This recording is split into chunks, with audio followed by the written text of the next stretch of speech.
Hello and welcome back to my channel. So today I'm back in Minecraft again to do some more landscaping for the orchard. If it happens this episode, I'm not sure.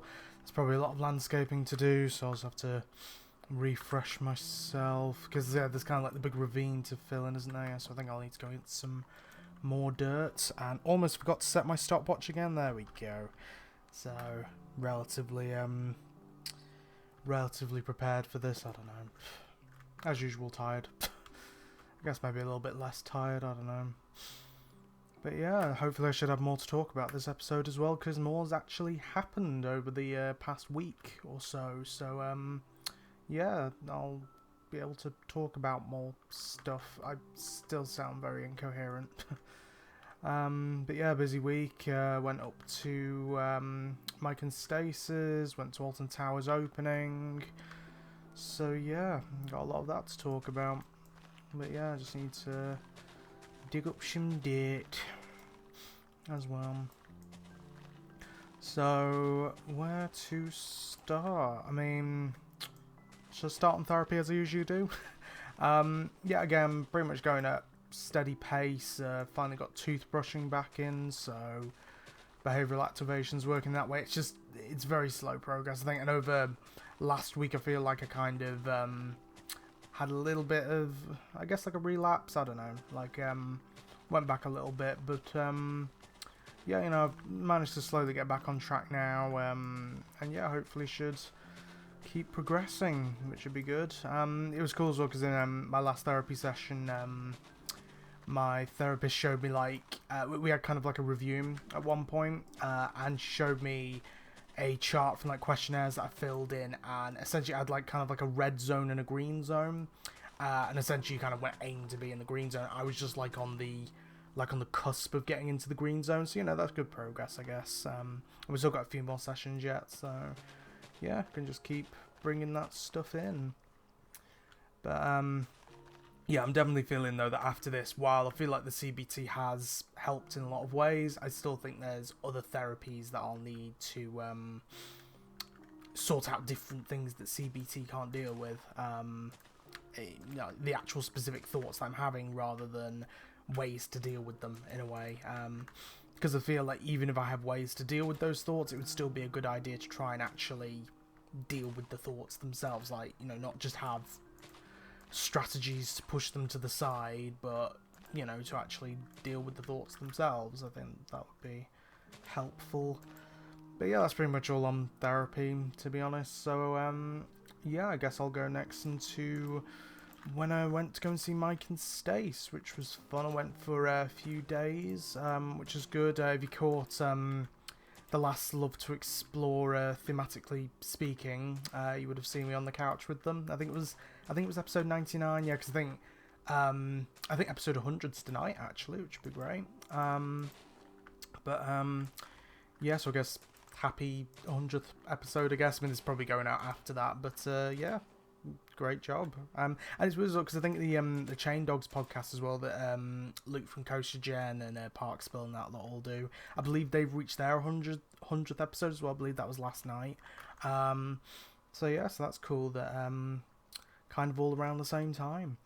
But yeah, so I went up to it's around kind of like Nottingham way-ish. Don't really want to dox them or anything, but yeah, it's kind of up that way, so you know, quite a long train journey up. I remember as well we got we reached Sheffield, but then it kind of went back on itself in a way, the train. Oh god, it was delayed so much. I had to get two trains, and the first train was to Stockport, and that was alright. That wasn't too bad. It was maybe delayed by like a minute or two, so that wasn't too much of a problem. But then the one out of Stockport, that just kept getting delayed and delayed. I think got to a point where it's like 45 minutes by the end of it that it was delayed. I forgot to do the delay repay thing as well, but yeah, it just kept getting delayed so much, that train. Might start from this end. Yeah, so that was crazy. Then I met Stace at the station, which is great. Went to go and get some supplies. I feel so bad as well because we've got like a cat, like a box of Fanta tins and stuff, and I think she specifically got them for me, but it's like hardly had any of them, so hopefully they're enjoying their Fantas at this point. But yeah, then we got back to their place. It's so cool as well because they got like loads of like collectibles up everywhere, which is awesome.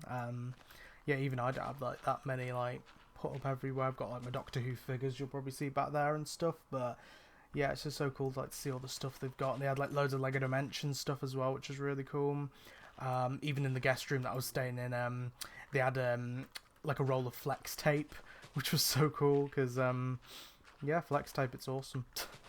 Kind of jealous. I kind of want my own flex tape. It even works underwater. Not to use, just to say that I've got flex tape, I guess. But yeah, you know, it was cool to spend time with them. The guinea pigs are adorable. I actually remember the names of them all now. Yes, we had Ember, who was adorable little floof ball. They're so much smaller than my cats as well. Yeah, so much smaller. But I got to hold Ember, and they have like these little kind of bag things which they put them in, and like little pouch things. And yeah, so I got to hold Ember, and that was adorable. Then there's Winter, who's kind of like the mama of the group in a way. She was the one who was pregnant, and then they had Autumn, who was Winter's daughter. So yeah, so she's adorable as well.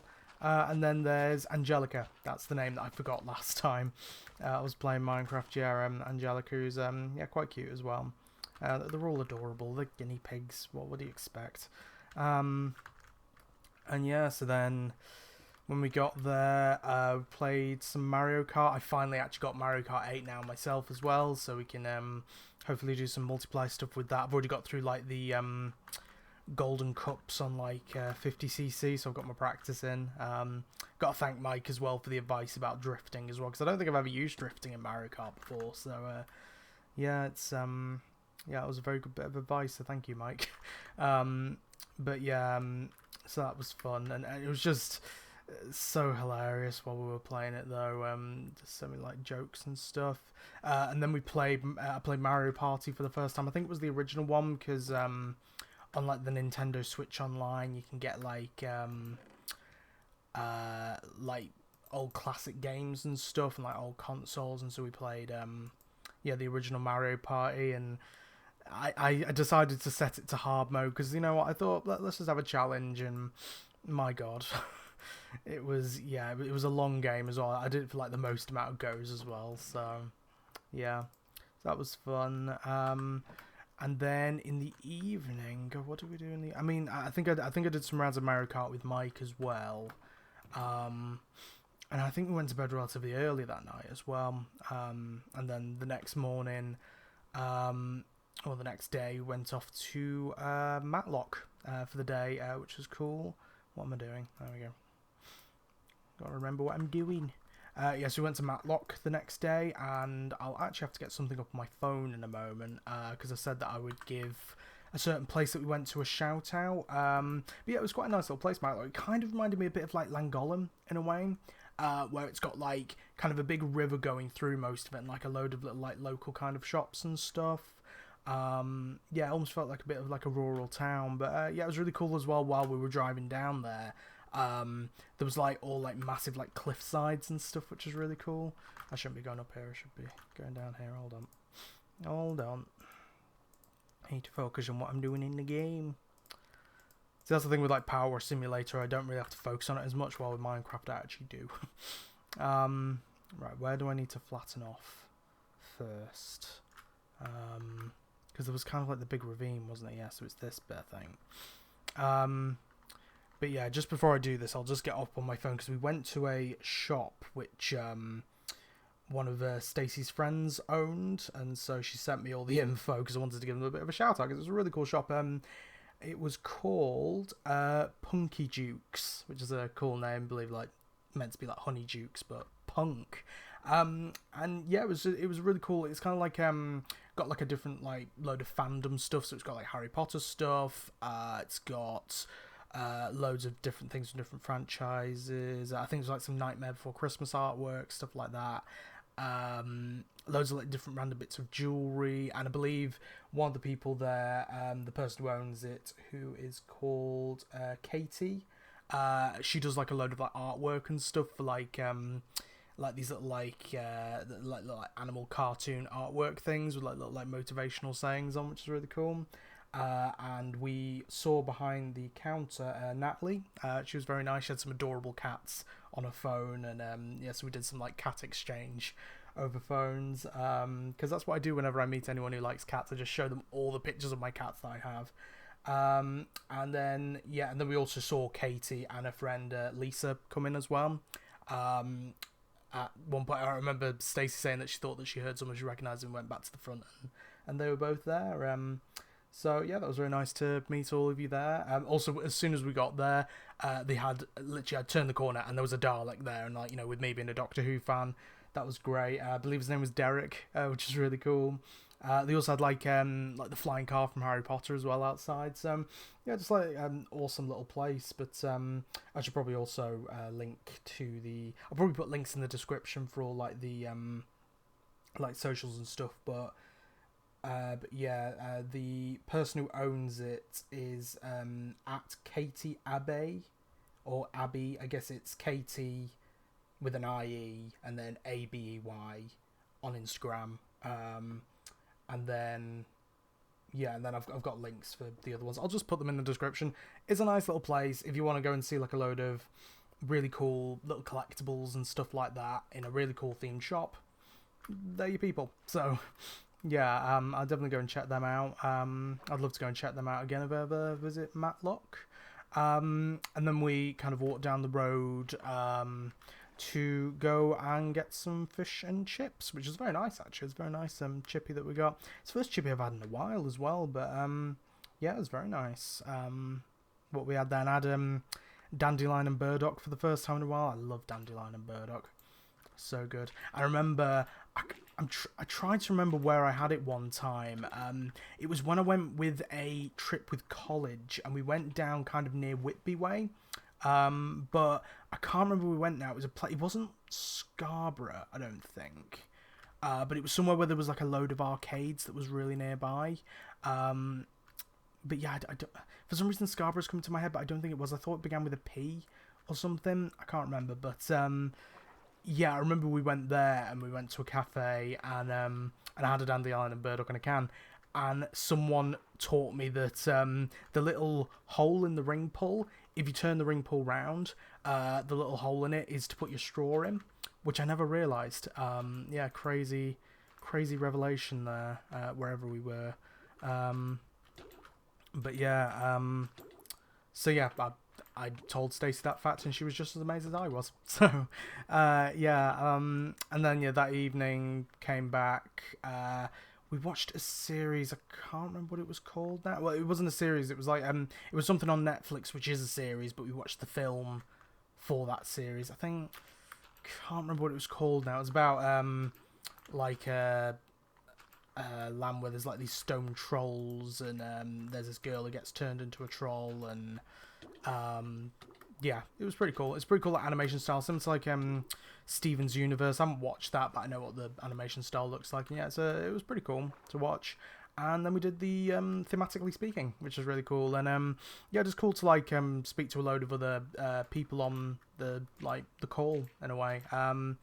Yeah, finally good to speak to Kieran Quinn, who he's done like so many like scare mazes and stuff. Also amazing at puppetry as well. He gave us a bit of a puppetry show after the mainstream had gone out. But yeah, just really cool guy. Would love to properly meet him one day as well. He seems great.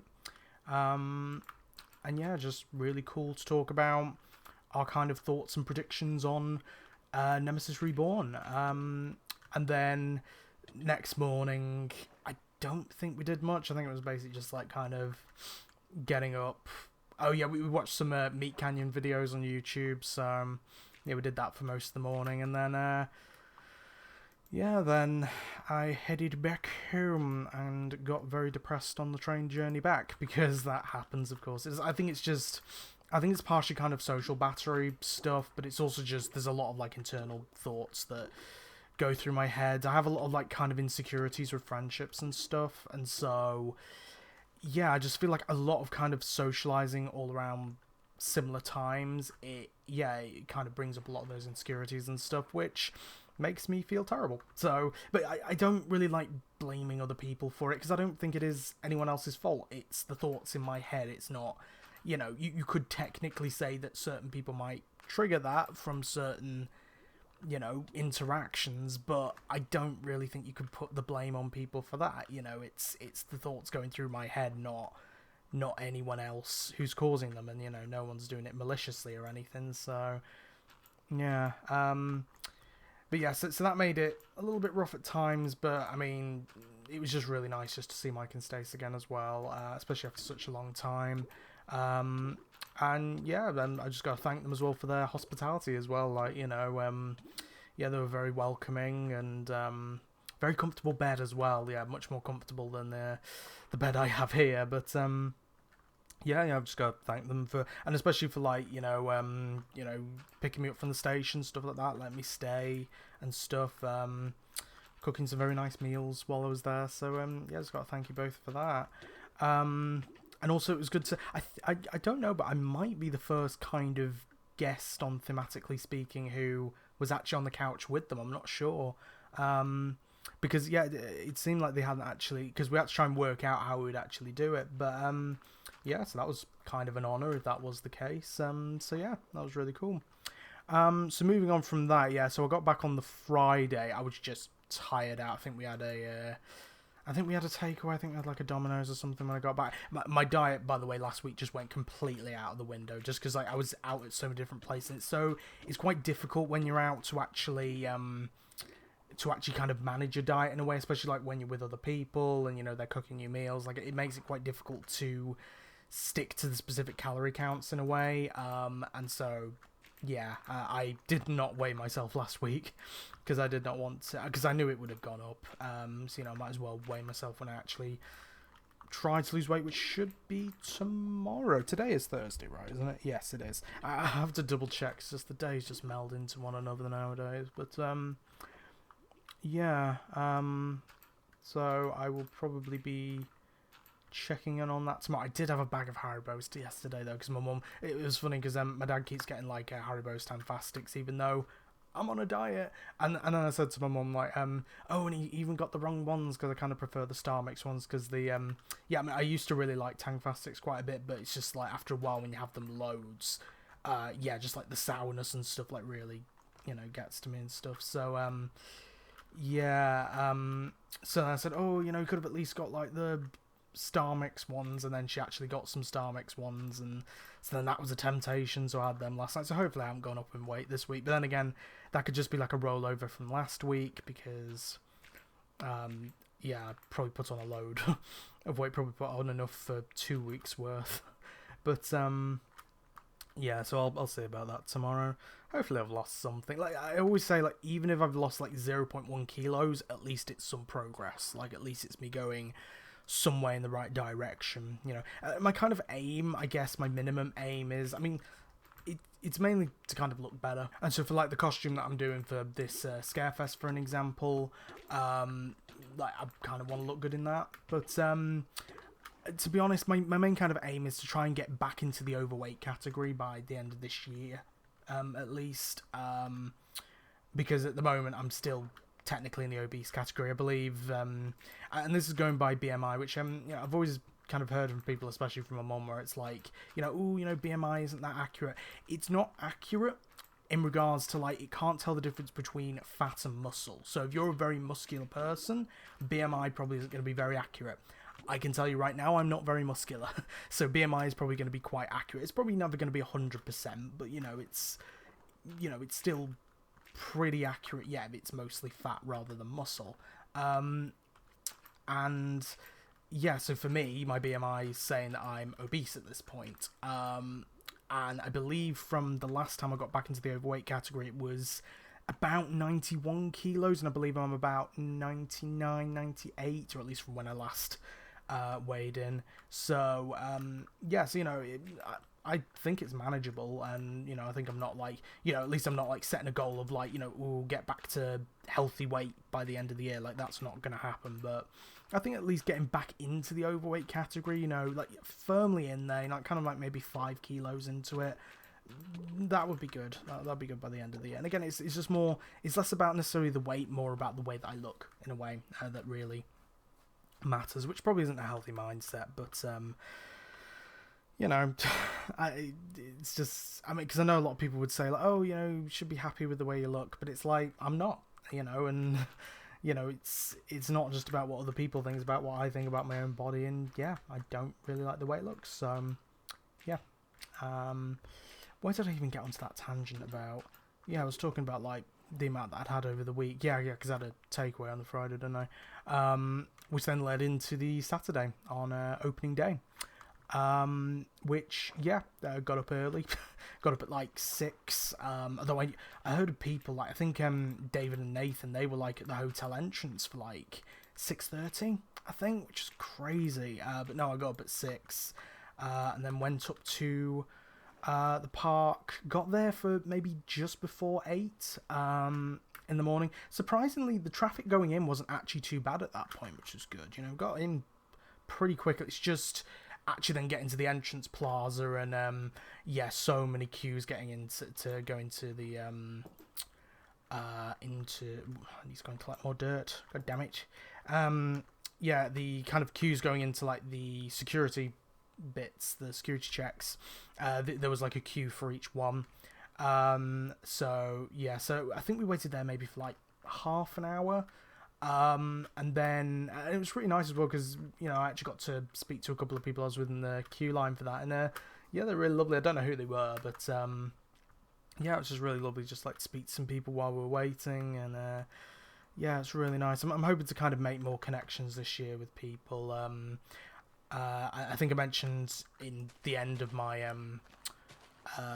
vlog, which went out last night, that I might be going to try and do the Twisted Vengeance Towers Times event, which actually the tickets go on sale for that tonight, so fingers crossed I'll get a ticket. But we'll be planning to go on that. I think it's on April 6th.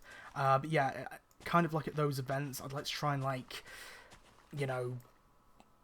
come out my shell a little bit more, try and introduce myself a little bit more, make more connections, because there's people at those events who I recognize from like Twitter and stuff, and I've talked to them on Twitter and things, but it's very hard to kind of like properly go and introduce myself in a way. So and there was even like someone who I saw on opening day, but I just wasn't really in a good place at that point, and they were busy with someone else, and so I just didn't really feel like I could go over and say hello, and so so hopefully like with something like one of the Towers Times events, it might make it a little bit easier. Hopefully, I don't know.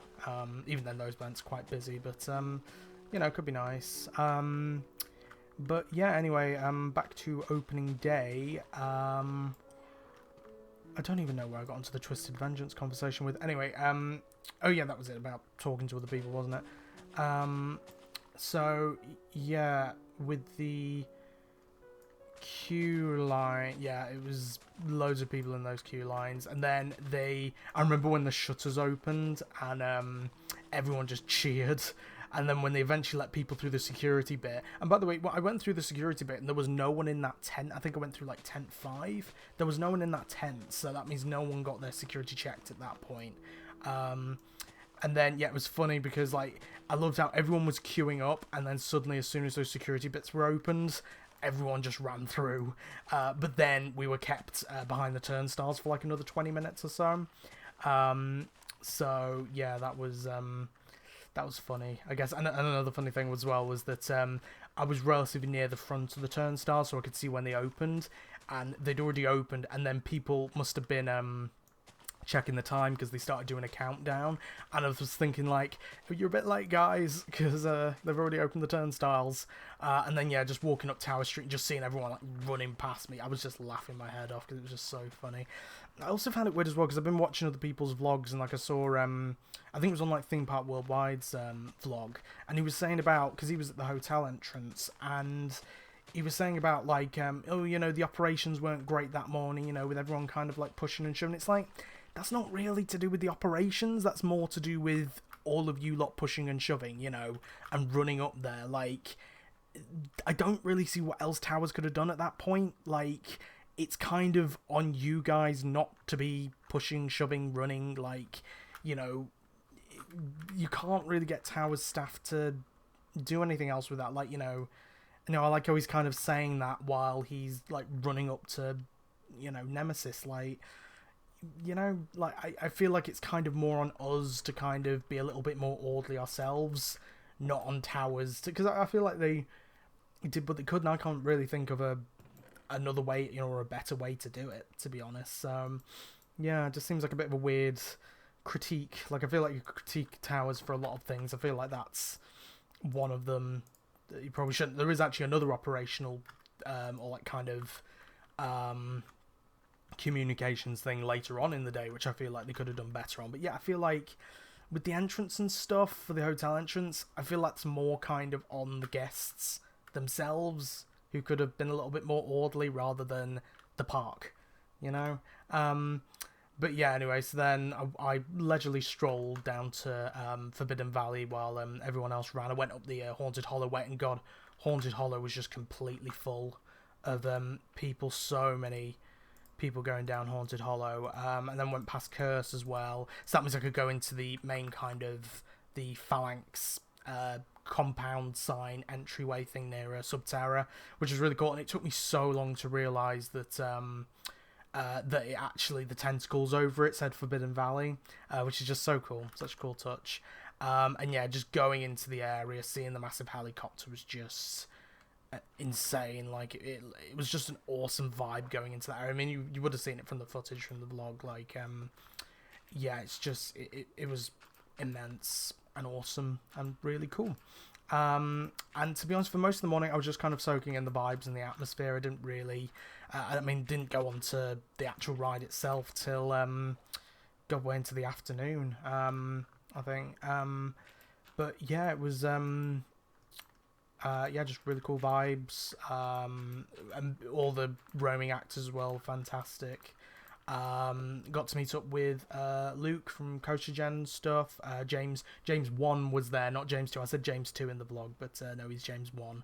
I did actually briefly see James 2 Jammy, so that was nice to briefly see him. But yeah, it was with James 1 and Pete and Dave as well, who were on the VTO team. So it was nice to see all them lot briefly, especially since I haven't seen them for a while. And then we went into the shop after I'd done a bit of filming, and yeah, the shop looks pretty cool as well. I think I might have to get that because I didn't. Surprisingly, I feel like I was the one thuzy not to like get any Nemesis merch on the day. Yeah, I got a load of other merch. I actually got something which I didn't show in the vlog. I finally got this. Oh, I'm gonna drown. Hold on. Maybe show this when I'm not drowning. There we go. Yeah, I finally got this, which is the Curse Alton Manor resin, which is a beautiful piece, which I've been looking for ages, because I remember they were there for like one day, and then they sold out immediately. And then, yeah, like I tried going the next day, and then, yeah, they'd completely sold out. So I was glad that they had loads on opening day. And yeah, it wasn't too bad as well in price. It was like 18 quid, I think, without discount, and like £14 something with discount. So yeah, not too bad for a resin, considering. Then I also got there was a pin of the, I didn't realise what it was originally, but it's when you make the turn into the banqueting hall on Curse. There's like a big stained glass window which kind of like flashes and smashes in a way. It's a pin of that, which is so cool. It just looks so beautiful. And then I also got a new mystery pin, because they're doing the mystery pins now, and they must have all been Hyperia, because everyone I saw, I haven't seen one person yet who's got one other than Hyperia, which is kind of ironic, because on the sign for the pins, which shows you all the pins you can get, it shows Hyperia as like a special one, and yet it's probably ironically not special now, because everyone will have it.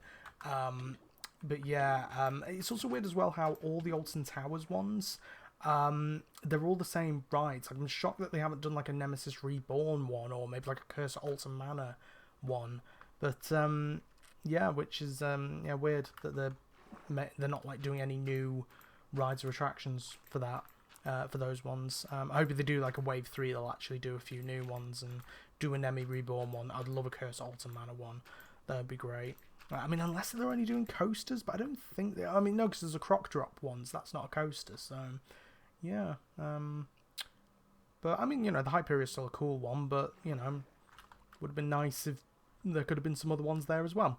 But, yeah, I think next time I go, which maybe in... maybe next week, possibly, because I was thinking of going, like, on a quiet day, and so I let my mum know, and then my mum's been saying that she wants to come to Towers for a while, and she's free next week, so yeah, so we'll be going, which will be good, going in the midweek. I probably won't be vlogging that, just because, you know, I'll be with my mum, so, you know, probably won't be vlogging it, and but I'll probably vlog, because this is the thing as well, if we go next week, then the week after will be the Twisted Vengeance event, so if I can get that, then that'll mean I'll be at Towers, like, 3 weeks in a row. So I'll probably film the Twisted Vengeance event if I manage to get a ticket for it. If not, I might go maybe, like, late April at some point, like, mid to late April. But... yeah, and then I'll film that, like, get some proper, like, queue-line footage of Nemi and stuff. But, yeah, so I think on next Wednesday, I might need to get some... I think the Nemi pin, the one which has, like, the creature on it, that one looks really cool. The Subterra one's tempting as well. I might have to get that one day as well. And there's also, I saw in the shop, someone on Twitter showed me that... well, not they showed me, they posted, and then I commented on it, that there's an Alton Towers dungeon pin, which I'm very tempted by in the shop, and main Towers trading. And yeah, that one looks like a really nice one, and considering I don't have, like, a proper Alton Towers dungeon one, like, I have a dungeons pin, I think it's the one with, like, kind of like the judge's gavel, but yeah, I don't have, like, a proper Alton Towers dungeon pin, so... that'd be good to get. So yeah, I might get them next week, or maybe the week after. I don't know, for the Twisted Vengeance event.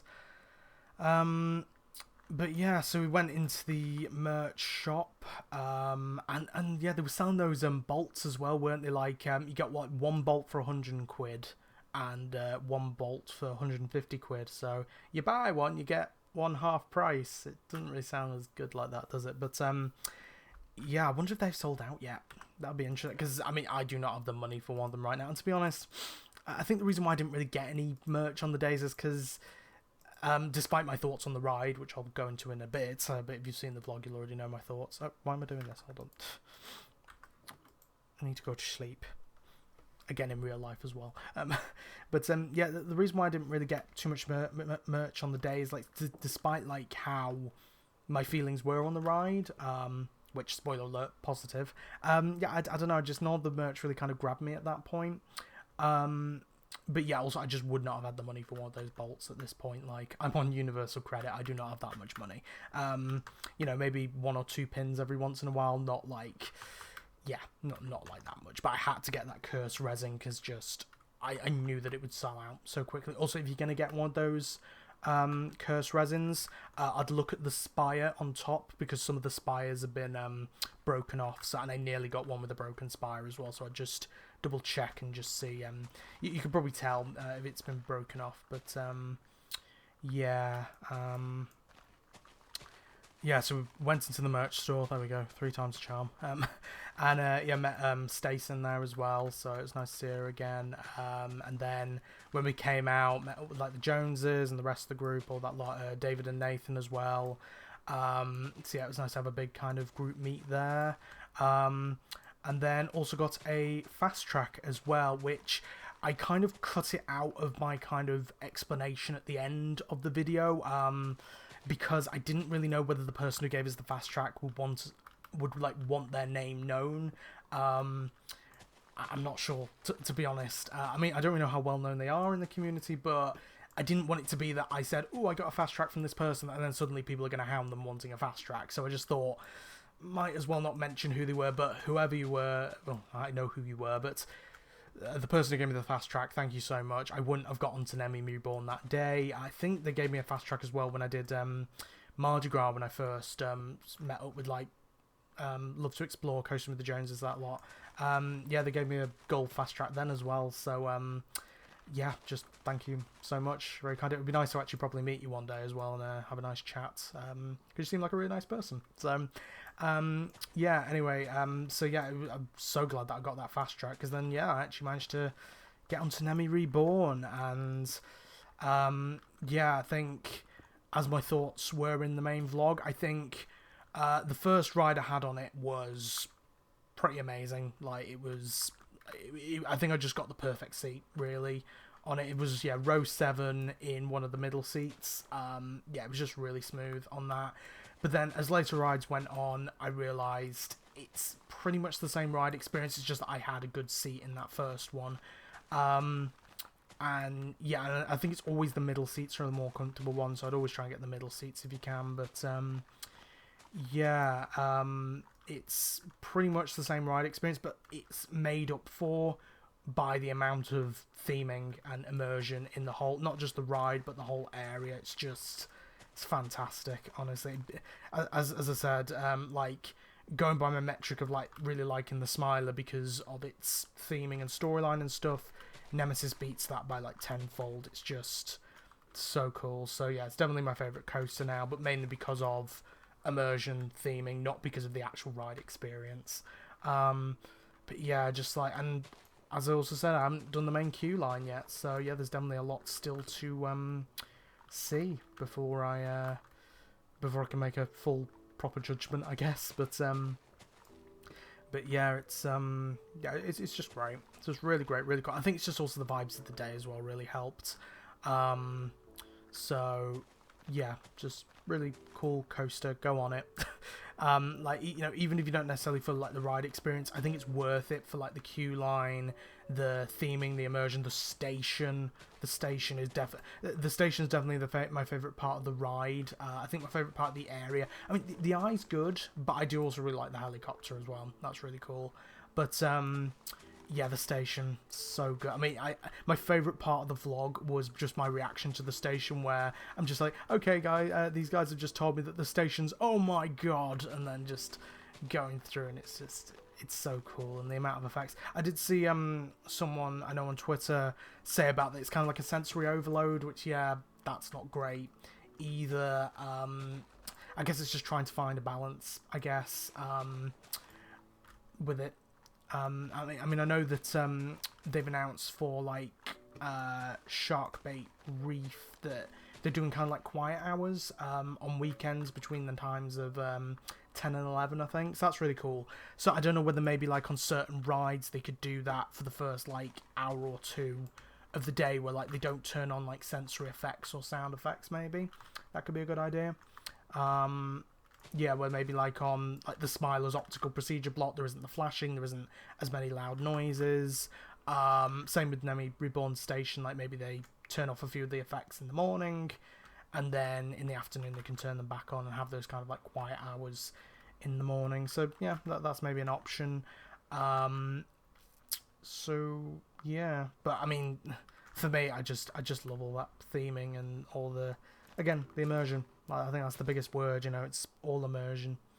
And then, yeah, my other rides. Second ride, I was on an outer seat at the front, rougher. Third ride was row 6 on an inner seat, which was better. Although at that point I'd started feeling depressed, because of course I did. Again, I feel for very similar reasons to when I met up with Mike and Stace across the week, just social battery drain, and just I kept like masking as well, like just kind of hiding how I felt and stuff, which isn't great because that means I just bottle it up, which isn't good. But yeah, I just think it's also just a lot of people, and yeah, just a lot of that stuff, and a lot of stuff I need to work through in the back of my head. But yeah, so at one point, because I was with David and Nathan and that lot, and Aiden as well. Very nice to meet Aiden as well for the first time, who was one of David's friends. So yeah, very nice to meet him. But yeah, they went off to the shop, but there was quite a long queue for it, and also I'd already been there in the morning, so I decided to take a bit of a break and went off to go and do Curse a couple more times. Finally got ride 69, lol, during the day, but then in the end I got up to ride 72, so that's good. And yeah, then just like kind of sat outside Alton Manor, just like taking in the vibes and stuff. And waited for like the like Mike and Stace Joneses again, because they were at the hotel. Having some drinks, and yeah, so then I met up with them back in Forbidden Valley, and I think we went on to, I think we went on to Nemi Reborn again. Yeah, that's when we did the kind of dusk ride again. It wasn't fully night time, but it got a little bit darker, but god, the weather was just torrential at that point, and yeah, I had like a Rita ride where it was like bullets on the face while going past it. Yeah, it was a lot, and yeah, as we got to the top of the lift hill, a massive load of water went down the back of my leg. I probably did go around the back of my leg, but also down the back of my neck, and down my back, because god, it was, yeah, there was a lot. But in a way, it was kind of fun because it was just so funny, the situation of just being like in torrential rain on this ride. But yeah, it was also painful but funny. And then we went on Curse. Yeah, it kind of reminded me on opening day in a way, just kind of like 6 of us all together on it, which is really cool. It is. One thing I would say about Curse is that one change, which I don't know whether it's like an intentional change or not, but as you get to the end of the banqueting hall and like when Emily disappears from the end of the corridor, normally the lights would all turn off, but now for some reason they've left like a spotlight on, which means they can see the jump scare of like the kind of the demon or the ghost kind of above you in the next bit. So I feel like they need to turn that light off, and I think in the kind of the next corridor as well, the lighting is still kind of bleeding a little bit, so I feel like that's one little thing that they need to change. But still, the ride's still running great. You know, all the effects running well. Another weird thing is that they've on like the first bit where you go towards like the doors where there's like the keyhole and like Emily's face. For some reason, the curtain's been drawn for that. I don't really know why that's the case. Maybe they're going to put in a more permanent wall. That'd be cool. But yeah, I don't really know why that's happened, but it's nitpicks at this point. You know, the ride's still running great. Still love it every time I go on. Yeah, and it's definitely running better than some of the times I went on it last season as well. Like, yeah, all the effects working. The only other little, again, minor nitpick would be sometimes the Emily in the mirror corridor where she like goes alongside your train or car, is that she's sometimes a little bit out of time, so either a little bit too far forwards, a little bit too far back. But again, minor nitpicks. Like, it's still my favourite. I think it's just the vibes and stuff, and just it is my happy place in a way. So yeah, I'm probably gonna give it a little bit of leeway, more than I would for some other rides. But yeah, Nemi Reborn's definitely my favourite coaster. Curse is still my favourite ride overall. But yeah, so yeah, and went on Curse. Then we went on the trek to try and find something to eat, because we were originally going to go to the X sector to try and see the new food stalls, but then I don't think they've been put in place. And so then we tried to go to CBeebies Land, because there was apparently like a pizza place there. CBeebies Land was closed, so then we finally went to Eastern Express, which I went to for the first time.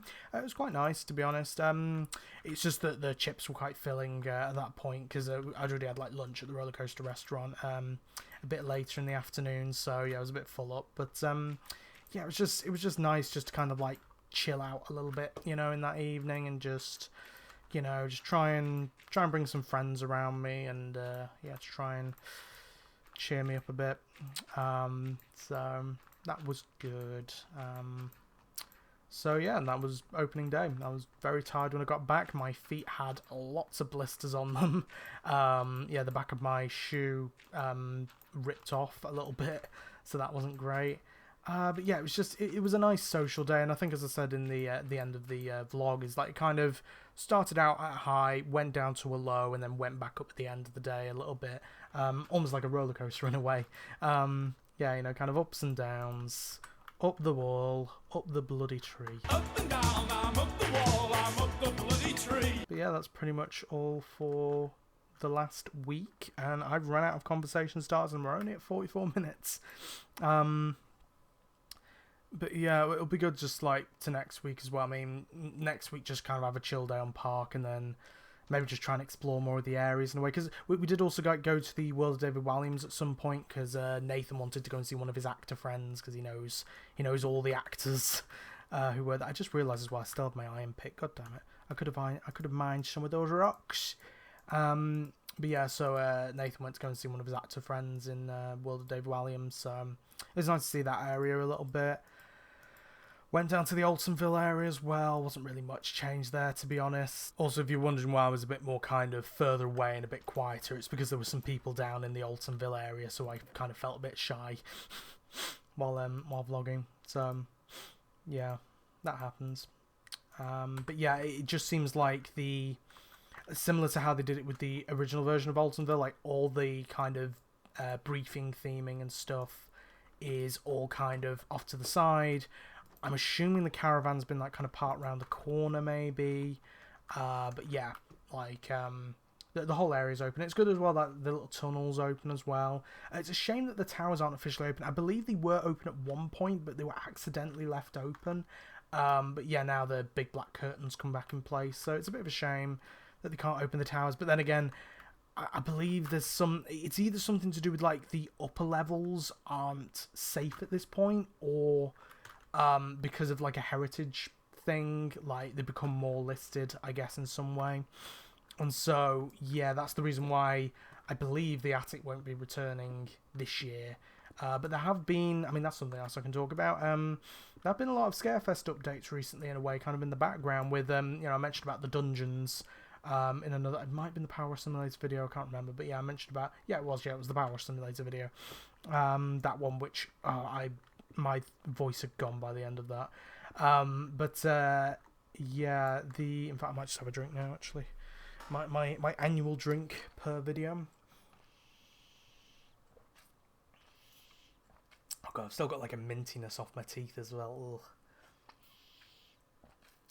Either that, or I'm hoping like there's no like soap suds in there. Sometimes like there's soap suds left in my bottle, so it makes it taste really weird. Ugh. But I must stay hydrated. Gotta get to me 11 o'clock on there.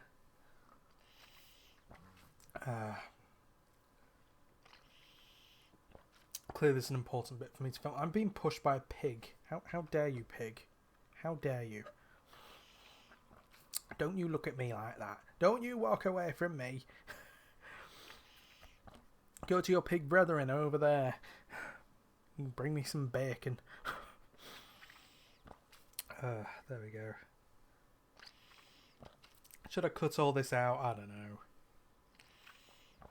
Should I just make you awkwardly watch me slurp me the drink? God, my nose is blocked now as well. God, I'm a mess in every video. Jesus. But yeah, Scarefest. So yeah, there's the thing going on with the dungeons, which I've been hearing conflicting things on. I've been hearing, so from Bianca's statement, it makes it sound like it's going to be a temporary closure, and that during the first half of each season it's going to be the dungeon, and the second half of each season it's going to be closed and then reopened at Scarefest for whatever Scarefest attraction it is. But I've been hearing from other people that it might also be a permanent closure, which would make sense in some ways, because, like, Project Horizon's coming at some point. I believe that's been delayed, though, but, yeah, there's Project Horizon, and just the fact that the dungeon doesn't really make much money anymore. So it would make sense to close it. I just kind of hope they won't, because I still like it, even though it's an upcharge. I still like the dungeon, not enough to go and actually book multiple tickets for it, but, I do it every now and then. I at least always try and do it, like, once a year at, like, Scarefest at the very least. Yeah. But I just always have like a really good experience going through it. So, yeah. Got like a weird taste in my mouth as well. I hope that wasn't soap or something. Ugh. Well, if I start like frothing from the mouth, then we'll know the answer. But the other thing was that there has been a planning thing behind Curse Alton Manor, which, again, from someone who I spoke to, they said that they thought because it's like near Curse Alton Manor, a lot of people I think are thinking like, oh, it's going to be a Curse Alton Manor maze, and I did hear rumour last year from certain sources that originally they were going to try and do a Curse Alton Manor maze last year, but they couldn't find a way to get the queue in without it clashing with the main curse queue, and so so that could give it credence for it happening this year. But yeah, I think it was originally meant to replace the attic last year. But someone else who I spoke to said that it looks like it's a bit closer to Forbidden Valley, so maybe it's going to be like a Phalanx theme maze. In a way, at this point, either way, I'd be happy. I'd kind of prefer it a little bit more if it was a curse one, simply because I feel like you could be a little bit more creative with it. You could be creative more like with the different kind of dolls and toys and ghosts and all that stuff. But they kind of already did a Phalanx maze with Project 42 back in the day. Also like Dark Apocalypse, which is the Scare Zone, which is kind of a Phalanx one. So yeah, and also Nemesis Subterra already kind of has a scare mazy vibe to it. So I kind of would want something for Curse a little bit more. The thing that's worrying me is that the reason why people think this is a scare attraction is because, and I think it already says on the plans that it's for a scare attraction, but it's also because the shape of it is a very similar or maybe the exact same kind of layout of survival games, kind of like a big kind of storage hangar thing with storage containers on the side of it, which is very much leading into survival games. Now, I don't think they'll do a survival games theme. I hope at the very least they don't do that. Like, they don't do like another subspecies survival games kind of Hunger Games style survive, go through the games, try not to get killed, extreme. I hope they don't do that theme again. I don't think they will. But if it is a free roam one, they need to kind of get the free roaming down a little bit better so they actually keep you in the maze long enough. Because I know with scare mazes it can vary, but I think most of the time you at least usually get like a good run in it. Like sometimes it might be a little bit longer, but I think for most mazes, like you'll still get a pretty good length of time in the maze. I think the problem with like subspecies and more survival games, but with subspecies as well, was because it's free roam, it's very difficult for the actors to control the flow of guests. At least on a linear maze, guests can only go in one direction, which means you can plan out a little bit better. Where you can do jump scares, where the guests can go, where you can slow down guests, all that stuff. With a free roam maze, it's much harder to do that because you don't know where the guests are going to be. I did once have a really good run of subspecies where I kept him for a really good long time. More like a bit more than like a normal length of a scare maze, I think. And where they kept like running us around in circles, and that's great. But I think that was because that was at the scare maze in the Towers Times event. But yeah, on other runs, I was out in like a couple of minutes. So that wasn't great. And with survival games, I've only really had one good run, which was last year. And even then, with that run, it was I was only in there for like maybe 5 minutes, which is kind of like the minimum run for a maze. And even then, part of that was because I was actually stopped by one of the actors, because I believe they worked as a buckwheat in Creek Freak at the time, and they saw me as the skin snatcher and thought, well, because I didn't have my skin mask on me because it was taken away, never forget. But yeah, they must have thought I was a buckwheat at that point, and then they actually stopped me and did a bit of nice interaction, which was really nice actually. It broke the fourth wall a little bit, which is a bit, but it was honestly nice just to have the appreciation, especially since I was feeling so shit that day because of the whole mask debacle. Like, yeah, it was nice to have that little bit of appreciation. It was actually quite nice. So yeah, thank you to that actor. I can't remember what her name was now, but yeah, because I think she said her buckwheat character's name. So that was really lovely, actually. Really kind of her to give that little bit of appreciation. But even then, like, that run was just fine. It was the best run I'd had, but even then, that was just a solid run. It wasn't like an amazing run or anything. So if they're gonna do free roam, I don't have a problem with free roam. It's just you've got to do it well, and so far I haven't really done any free roams that were that great. The one that I could say that, I mean, there are two that I can kind of say that would definitely work, which are Dazgain's Panic, but even then, after a while that becomes a bit samey, but, you know, to start off with, that's great.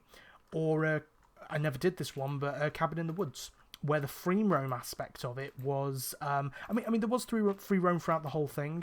You could, I believe you could go, like, back on yourself and stuff, but,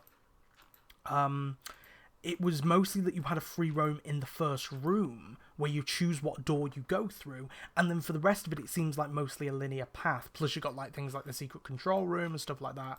But then, for the most part, it's like a linear path throughout most of it. But you do have that slight free roam aspect to it, and it was a little bit more extreme and stuff. So, yeah, like I kind of, you know, they're the kind of two that work. Unfortunately, with Cabin in the Woods, the more of it is linear, with just a bit of free roam. It'd be nice if it could be more of like a 50-50 split, or if there is a way to try and control guests a little bit better as they're going through. You know, that's really the only way I could see it working. But yeah, no, I'd love to be amazed by a free roam maze. I really would. You've just got to execute it well, and really the only one truly free roam runs that I've had which are good are obviously in Dazgain's Panic. But also in that one run of Subspecies, which is a while ago. But I can imagine that working as well, really well, with like a Cursed Alton Manor theme, where it's a free roam, like in a doll's house. You know, that'd be cool. Now, I hope to God that doesn't go too near to an idea I have for a maze, which takes place in a doll's house.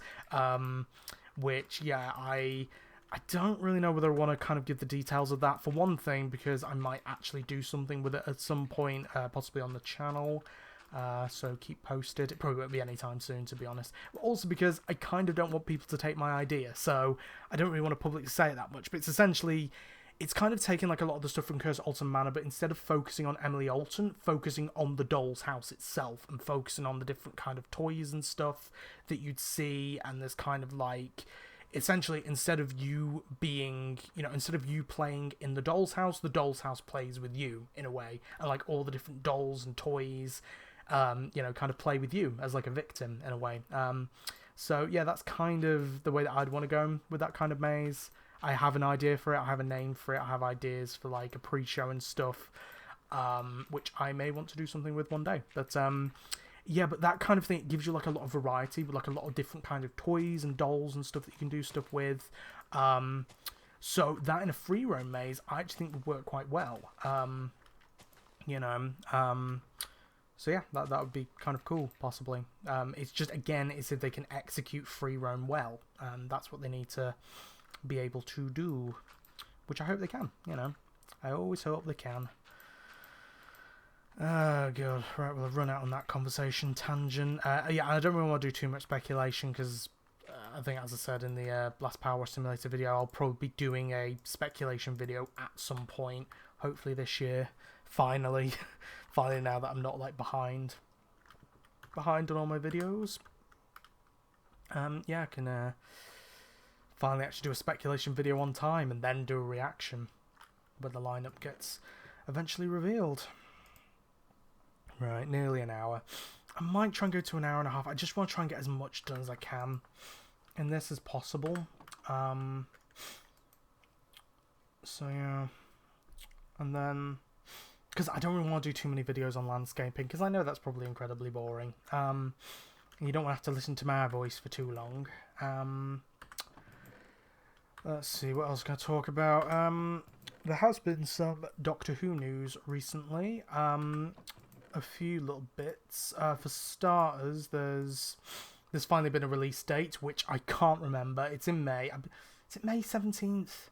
It's May something. I'll probably put it on screen, whatever the date is. But yeah, the issue with it is that the premiere. I don't know whether it's just the premiere episode or whether it's going to be for every episode of the series. But they're doing a double bill to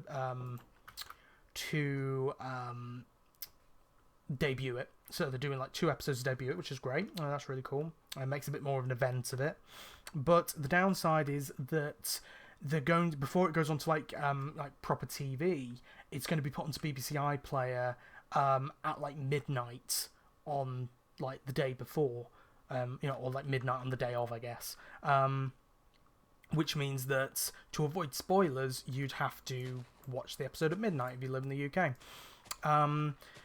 So that isn't great. I'm kind of debating whether I'd do it or not, because I probably would, to be honest, but I don't want to fuck up my sleep cycle any more than it already is. And so, because I'm trying to make progress on my therapy and stuff, and I don't really want to like ruin my sleep cycle in any way by having to stay up for, depending if it is for the whole series, having to stay up for like weeks on end to not get spoiled by Doctor Who, having to stay up like to like 1 a.m. in the morning, or for the double bill, possibly 2 a.m. in the morning, just to watch it, I guess I could watch it like first thing in the morning and just try and like avoid all spoilers, but the chances of that happening, very unlikely. So, to avoid all spoilers, especially with the amount of Doctor Who accounts that I follow, I'm already having enough of a problem trying to avoid spoilers from like the Walton files and stuff. So, like with Doctor Who, it's gonna be crazy. But yeah, that's one bit of news, and then the other bit of news is that Stephen Moffat's returning. Yay! I'm kind of mixed on the feelings about that. I think that because the thing is, I think Stephen Moffat, if you don't know, he's a writer. He was a showrunner for the show between Russell T Davies and Chris Chibnall.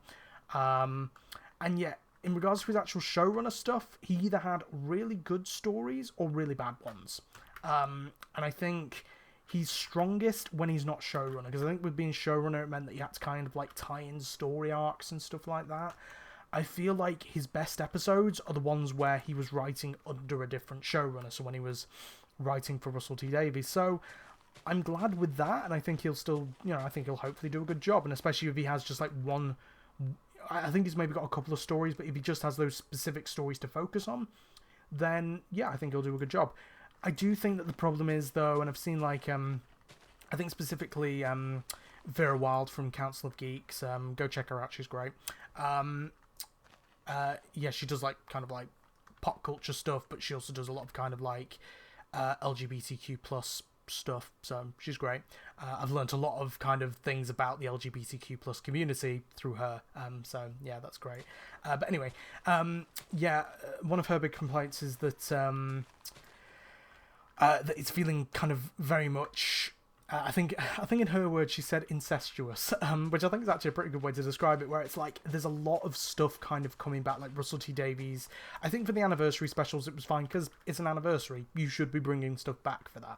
But I think for like the main series, kind of like bringing back Murray Gold, bringing back like some of the people who work at Bad Wolf Studios, you have like Julie Gardner, and I believe Phil Collinson, I believe he's still working on it. They're all like people who worked on the original series, and now bringing back, and also kind of like keeping David Tennant there as like an option to bring him back, and now bringing back Stephen Moffat. It's just kind of like, it's a lot of kind of treading over the same grounds in a way, and so it's just wondering how fresh that's going to be. Then again, can't judge it till it happens, and for all I know, I will love it. But yeah, I feel like all the stories at the moment that have come out so far, I think I mentioned this in my first Power Wash Simulator video, but all the stories that have come out so far, they've been good, but they haven't been wow. I mean, like, to me, they've all kind of maxed out at an 8 out of 10, which is good, which is really good, but there were just some like big problems in each of them where I'm just like, come on, Russell, you're so close. And all kind of like weird individual problems with each one, like so different between each of the specials and stuff. And so yeah, I'm just hoping that kind of doesn't like, carry over to the main series. I don't know. I also think it's a bit worrying that they've already kind of filmed all the stuff for series 1. I don't know if it's like series 1, series 14, or like series 40 technically. Whenever I have a friend who, I think I mentioned him in the last channel update, Marley, who's a big Doctor Who fan, been working on some great projects recently as well. He's been restoring, I think I'm allowed to speak about this because he's posted it publicly, but they've been working on like a original drone Dalek, like one of the red ones from I believe it was from Asylum of the Daleks, But yeah, it's so cool the stuff that they're working on. Like, it's great, really awesome. Very proud of them. But yeah, sometimes when I speak to them about like the new series and stuff, I always say either Series 1, Series 14, or Series 40, because it's like, yeah, because there's they kind of changed the numbering and it's really confusing. But yeah, yeah, it's kind of a bit worrying that they've already filmed all of the next series and kind of Series 2 in a way. Like, they're kind of going so far ahead, which means that, you know, if there's anything which doesn't work, then it's a bit late for them to fix it because they've already filmed so far in advance. Which, yeah, it's good because it means it's all done, but yeah, it means that if anything goes wrong, then they can't really fix it. You know, they kind of have to stick to it, or they're going to have to make like a really large U-turn, which probably isn't great. So, yes, hopefully Doctor Who works out. I'm hoping so. I'm hoping that I like it. As I say, all the specials, solid. It's just, yeah, I'm just hoping that continues or even gets better. That would be nice. Right, that's that conversation tangent done. Just gone over an hour. Yeah, so I think I'll probably go to an hour and a half, I think. Might as well. Because I've nearly kind of filled in this area up top, down here, so... yeah. I've just got to kind of work it out, because the orchard's going to be quite big. Because as I say, it's going to be kind of 16 trees, so 4x4. But then I think I normally do like an 8 block gap between each one, so there's enough space for each tree to grow, because they can grow at different sizes. They can sometimes grow as like normal sized trees, but then also they sometimes grow as like fucking massive trees, so yeah, you need to leave enough space, but then also it means I can leave space for like torches in between. So I think it's about like 8 blocks, so obviously, you know, kind of it's quite a large space is my point.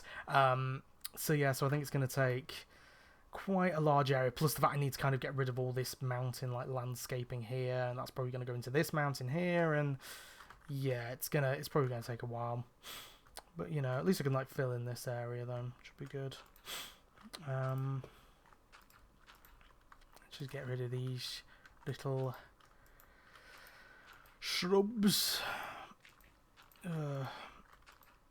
Yeah, God, I'm tired now. Although I think I'm a little bit less tired than normal, so I think that's good. I think, like, with the therapy and with the CBT and the behavioural activation, it is working. It is just very slowly working. I think it's more a lot of kind of like the emotional stuff that is a bit still kind of raw in a way, you know, and not really fully secured. It's been very hard to kind of get like the rumination practice in, just because, I mean, for one thing, there hasn't been many specific circumstances of rumination or enough to be rumination, but it's also just kind of, it's very hard to remember to do it in the moment when I'm feeling really bad. So, yeah, that's difficult. But, yeah, it's making me think that, yeah, something like counselling might really help for that a little bit more, while the CBT is more for, like, getting my life back in order, essentially. I mean, as I say, the behavioural activation is working at the moment, which shocks me, because it's never really worked that well before. So, yeah, I'm glad about that, but yeah, it's just hoping that I can just keep it going. I think just keep that momentum going, in a way. But yeah. Right, let's go underwater. Oh, God. I might actually have to put down some, these little magma blocks. Oh, 9. There we go. Right, put down one, like, here. There we go. And now we can breathe underwater. Yay. But yeah, what else to talk about? I've got to the point in the Power Simulator video now. As I say, I have a really good idea for when I get to 100 subscribers about how to get conversations going. It's just, I need to reach 100 subscribers. And the thing is, I know it's like I could, you know, do all that stuff now, and I could, but it's just, I kind of want to give it myself as like a little goal in a way. Like, I kind of want to, you know, be like, yeah, I can't do this till I get 100 subscribers, you know. Makes it a little bit more kind of like gamification in a way, and like gives a little bit more of a sense of achievement. It also gives me something to announce when I get to 100 subscribers, so that's helpful. Makes it a little bit more special, I guess. But you know, I'm close. Like this, I did manage to get to 90. It's just for some reason a subscriber got taken away, so now I'm at 89. But yeah, I'm close. I feel like I can make it by the end of the year. I think, might still be slow progress, but I think, by the end of the year, maybe I can make it to 100. That'd be nice. But as I say always, no pressure. No pressure at all. But, as I say, it would be nice, though. It's like, no pressure, but it would be nice. But, yeah. Oh, what else to talk about? Going back to Walton Files, I feel like it's just going to be like a repeat of all the conversations that I normally have. But yeah, Walton Files, there has been a bit of an update. I believe there's, I believe the Walton Files 5 is nearly done. So I think it's because after the Walton Files 4 came out, Martin, the creator, he kind of said that there were kind of like things that he wanted to change after the response and reaction to the Walton Files 4. So yeah, which I think makes sense and it's fair enough. I think that's kind of the creative process in a way, wanting to kind of change stuff as you go, which is good. Also, he's announced about when some of the plushies might come out. Apparently, they're going to be across this year, I think. Which, yeah, there's one plushie that I really, really want, and I'd really like to get, because it'd be really cool to have it like in the Walton Files videos, so that I can cuddle on it while I watch the scary, traumatizing videos. But yeah, so there's one that I've got my eye on. I've had my eye on for a while, but yeah, I've just been waiting for it to be released. And I believe it's going to be one of the first ones released, so that'll be good. And hopefully it's cheap enough, because I need to save money a lot of the time. Right, hold on. No, don't kill me, watch it, no. But yeah, I really can't wait though to get onto the new stuff with it. But yeah, in the next video I need to like start off like a proper timeline and stuff to actually get in some of the lore. And then, yeah, should be able to analyse it in depth. I was wondering as well whether to cover like, because I think I might cover like some of the game theories and stuff, maybe I might do reactions to some of them. There is a video by a channel called Nexpo as well, which does like a really good kind of in-depth analysis of the first 3 episodes. But I might just cover the game theories, because I was also wondering like, oh, should I cover the reactions to GT Live? But yeah, I feel that's going like a bit too over the top at that point. Like, yeah, reaction over reaction, it's a bit. I might watch them like in kind of preparation, I guess. Like, might like rewatch them in my own time, but I don't think I'll do reactions to the GT Live ones. But I think the game theories I might. Sorry, not the game theories, the film theories. Yeah, I might do some reactions to them on the channel, just to kind of, I guess, compare notes, I guess, to what Mr. Matt Pat says. But it isn't Mr. Matt Pat anymore, because he's gone. He's in retirement. God, it's getting me choked up. I'm so sad. Yeah, though, yeah, he's gone into retirement. Which, yeah, it was a good final theory as well. That and I mean, spoiler alert if you haven't seen it, but yeah, Scott Cawthon. that was a big reveal. Yeah, that was the one bit which made me go like, oh my god. But yeah, that was cool. And yeah, I've been watching some of the kind of the first theories of like the new hosts, and yeah, I think because the thing is, when it was first announced that he was going to be leaving, I thought. I understood it and I agreed with it, but it was like you could have introduced the new hosts like a little bit sooner. Like you could have like maybe brought them to doing a few theories and then made the announcement. Because like yes, they have been in like shorts and stuff, but like it. I didn't watch most of the shorts. God, my throat's going now as well. I swear to God, if this has had like bloody. If this has had like bloody. Soap in it or something, I swear to God. But yeah, what was I talking about? Yeah, like yeah, some of like the other new hosts have been in like shorts and stuff, but I haven't really watched most of them. I've watched bits and pieces of them, and so it's like I feel like it would have been a good idea to like have them in some theories beforehand and have them host their own. Beforehand and then made the announcement. I think it might have been kind of taken a little bit better, because I feel like they said on it like really it hasn't come out of nowhere, but like, it kind of did. Like I was shocked by it. I think a lot of people were surprised by it. So yeah, I think there would have been a few more clues if they had, like, you know, maybe introduced, like, you know, the new hosts on maybe every couple of theories or every other theory, or maybe once a month. I don't know, leading up to the retirement announcement. But yeah, I mean, from watching them, I haven't watched. I don't believe the new Star theory's gone up yet. But yeah, watching all the other ones, even if I'm not necessarily like interested in the subject matter, I believe one was Poppy Playtime, which I don't really keep up with because I'm too scared of it. I'm a wimp. And there was like a Kung Fu Panda one on film theory, and then there was actually a pretty cool one on food theory about like what's the best spicy chicken sandwich or spicy chicken burger, which is a pretty cool one. But yeah, but even if I wasn't like interested in the subject matters, I just wanted to see how like they handled their first theory, and yeah, like they all do a good job, and it really still feels like the same show, just with a slightly different voice. But you know, I think it's because they were already writing the scripts. It was just Matt Pat, like, you know, saying the lines, and so it still feels like it has like the same intonations and stuff, which is good. So yeah, I've been enjoying that. But yeah, I can't wait to keep covering the Volton Files, because it is fun. But yeah, I don't know if I'll ever go back to Welcome to Bond's Burgers. I might one day. I think I just need to like build myself up in horror games in a way. And then yeah, I think I'll be able to handle it at some point. But yeah, not right now. What I might do is I might collect this dirt and put it down, and then I'll call it an episode. What else can I think of? Thought Park's opening. I think it's this weekend. It's either this weekend or next weekend that Thought Park's opening. Which yeah, in fact I think it is this weekend. Yeah. Because yeah, I think the Joneses said that they were going this weekend. And I think David said that they're going to Towers that day to avoid.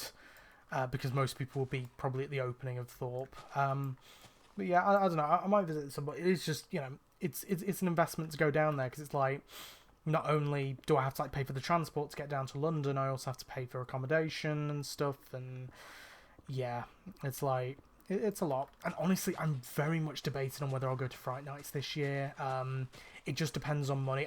I've got that ticket for Tully Shocktoberfest, but I could always get like a cheap accommodation, just stay for one night and go to Tully Shocktoberfest that night. And yeah, so to be honest, I'd be happy to do that and just Scarefest. To be honest, this year it is a little bit of a downgrade, but it all just depends on money. It all really depends on when I get a job, to be honest, which it really all depends on how the behavioural activation goes. Like, I'm trying to slowly build those behaviours in, and one of those behaviours will be job searching. So yeah, it's just trying to slowly build that stuff in. But I think before my next work coach appointment, and certainly before my fit note runs out, I should be back onto the job searching again, which will be good. Which might mean I might not even need the next fit note. I'm debating on whether to get one or not, because like the problem is basically the fit note is like it kind of, you get it from your GP. Essentially, it just shows whether you're fit to work or not, or fit to search for work. And at the moment, I haven't really been fit to search for work because I've been trying to focus on my therapy and stuff. And that lasts till the end of April. But the thing is, technically, I would be fit to search for work. But the problem is, as soon as that fit note goes, these are commitments with the work coach, where essentially it's like, you have to search for jobs this many times a week, and you have to search for them on this, and this, and you have to do this, that, and the other. And those commitments would come back into effect at that point. And that means if I don't meet one of those commitments stringently, probably, my universal credit could get cut. And so, yeah, it's just whether I'd want all that pressure coming back in straight away, or whether I should maybe, get another fit note for another 8 weeks and then see how I do at the end of that, and just take it one step at a time, in a way. So, yeah, I don't know with that. I'm hoping to God to have a job at least by the end of the year, at least before Scarefest would be nice, which means I could actually save up a bit of money that isn't just universal credit. That would be great. That would be awesome. Because, yeah, for Scare season, you need money. But yeah, I mean, I'll certainly be doing Tully Shocktoberfest because I've got the ticket. I don't know whether I can even move it to next year again, but also I just want to go and do it, to be honest. And I know I'll be going with Joe as well, so and I miss Joe so much. I haven't seen him in ages, but yeah, so it'd be nice to see him there as well. But yeah, then I'll definitely be doing Scarefest. Certainly doing Scaremazing, the Towers Times event. I have to do that. It's just such a good event. So yeah, that'll be definite. But I don't know about Thorpe. I've been hearing rumblings about Burton Screenfest. There might be some new stuff there. So depending on how much money I have, depending on how much has changed, I might go to Burton Screenfest as well. But to be honest, the main priorities are Scarefest and Tully's, I think, this year. Which, to be honest, I mean, Tully's biggest scare event in the UK, Scarefest, I can go multiple times pretty easily. So, yeah, to be honest, that could do for scare season this year. And to be honest, it's also, I think with a lot of these things, it's about like kind of meeting people as well, and rather than necessarily the events themselves, really. But yeah, all depends on finances. For all I know, I'll have more than I think I will, and you know, I can do loads of stuff. That'd be great. But yeah, we'll just have to see, to be honest. And also, if I did Thorpe with the costume I'm doing this year, it would be ideal if I could stay like in the hotels, just because it makes it so much easier. It means that I don't have to like go on the bus or whatever, or walk down in costume. Like, it just makes it much simpler. So to be honest, it might very much depend on whether I can book the Thought Shark cabin, which is good because I can get the discount on it, but that it's still quite a bit, and especially during like scare season, it can still be quite a hefty amount. So yeah, we'll have to see. But yeah, the main aim is kind of Tully's and Scarefest, I think. So yes, hopefully it should still be a good scare season then. And the costume I'm very excited about. I actually had to cut a bit out of the earlier of this video because I accidentally said the name of it. So if you noticed a cut, that's the reason. Yeah, I don't know, I want to kind of keep it a bit of a surprise. I know most people might. They probably figured out what type of character it is. I know there's people who know who it is because, as I mentioned in the last Minecraft video, I've told some people, but yeah, it's just going to be a fun one to do, I think. And sort of different, sort of not. It has some similarities to the first one I did, the Human Experiment, but it is very different from the Skin Snatcher, I think. And does have some big differences to the Human Experiment as well. So it's going to be a good one. Should be a fun one. And hopefully nothing gets stolen from me this year, like my hat. I guess I could spoil that. You've seen the hat. There's a hat in the teasers that I've done. Yeah, hopefully no one steals that. To be honest, it doesn't count as a mask, so technically they might tell me to take it off in mazes and put it to the side, which is fine. But yeah, it's just, I say, with the whole mask situation, I was fine with security taking it. My problem was that they wanted to permanently take it, and I assume that means probably skip it or destroy it. So yeah, wasn't very happy about that. Yeah, that was my main problem with that, to be honest. But with them actually taking it, yeah, didn't really have a problem. As long as I could have collected it at the end of the day, would have been fine.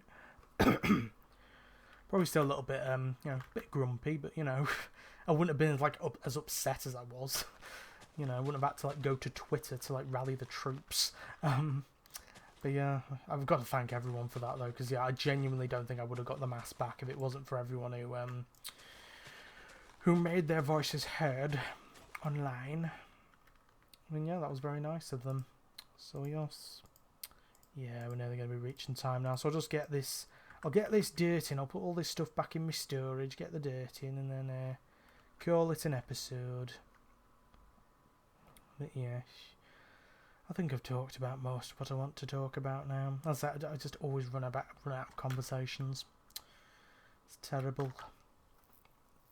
And I know I could make cuts and stuff, but to be honest, I don't really like making cuts because otherwise you miss some of this amazing content of me landscaping. So yeah, I always want to try and like show as much as possible, you know. Right, I'm gonna need to make some more sticks. Let's put this diorite in somewhere. There we go, and then cobblestone. There we go. Do I have some wood? I think I do. I should have some acacia, which I might use. Is it in the other one? Yeah, I'll use this stuff for crafting. And use the oak wood for building. Okay. I'm kind of glad that I'm recording this in the morning as well today, because it means that recording's done for the day, then I can just start with some editing on it. That'll be good. What time is it? Oh, I can have some lunch after this as well. It's just gone 12 o'clock. I forgot my iron. There we go. Iron. I'll put this acacia wood back in here. There we go. And then put this here. Oh, it's the iron pick that needs to be built as well. God damn it. There we go. Let's build an iron pick. There we are. And then let's go to bed. Oh god, my block's going through the wall. No. Oh, W. Woo. God. Okay, alright, let's just get these things in and then stop this insanity for the day. And then I'll probably go on, I don't know, watch some more YouTube, have some lunch, get some editing done, go on Mario Kart to do some more practice, because yeah, I think I'll be doing some multiplayer at some point with the guys, with yeah, kind of like love to explore Joneses. I believe Ben and Holly do it as well.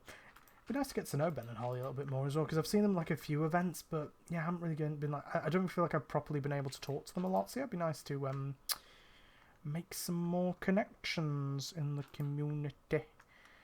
That'd be nice. But it was nice on opening day as well with the Joneses to talk to Darcy a bit more as well, because I feel like she came out of her shell a little bit more as well on that day, which was nice. Yeah, that was nice. Just nice to talk to more people. Nice to not be alone. That's nice.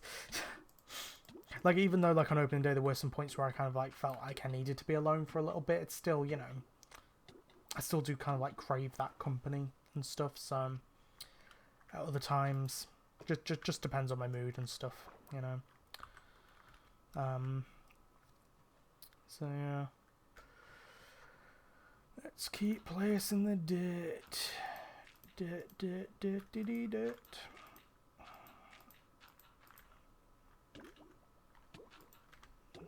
But yeah, I'm hoping that, I mean, the good thing is the next video is going to be the Walton Files one, which means I don't have to think of conversation starters. But then again, there's not really much else that I can think of to talk about for the Power Wash Simulator one. Like, yeah, I just run out of conversations too quick, which again is why this idea that I had for when I hit 100 subscribers would be very helpful if it works, because it very much kind of depends on audience participation, let's just say that. So you could probably guess what it is, but yeah, it's very much going to depend on other people. So yeah, if I don't really get much response, then it's not going to help. But yeah, but who knows, it could work. But yeah.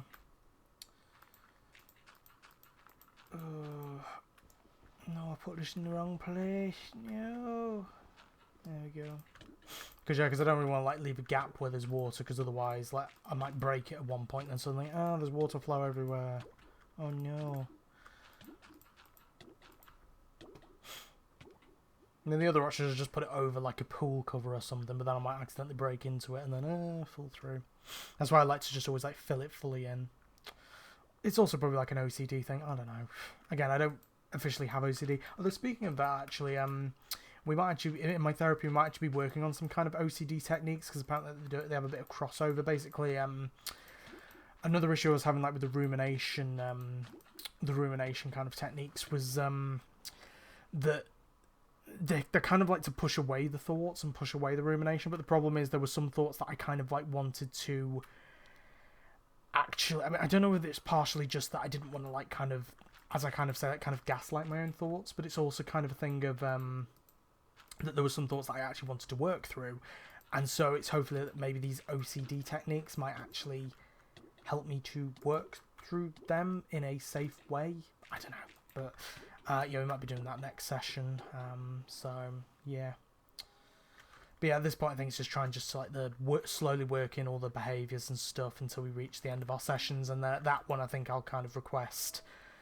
While yes, the CBT has helped, could I possibly go on to something like counselling, which can deal with other stuff, and hopefully I can be referred to through my therapy rather than having to go back to my GP, because I think the problem that I've had in the past is like for an example, when I got the CBT, I'd specifically asked not for CBT because it hasn't really worked for me in the past very well. And so, yeah, it was almost kind of like my kind of opinions on it were kind of ignored in a way. It's basically what happened was I was referred on to from a GP to the IAPT service, which is like the therapy service in our area. I mean, I think IAPT works across the country, I presume, but yeah, we had specifically the Cheshire one, and yeah, then I explained everything to them. Then they had to take my case to, like, normally they have to like take your case to like a board of directors, I don't know, or like a board of therapists who review each case and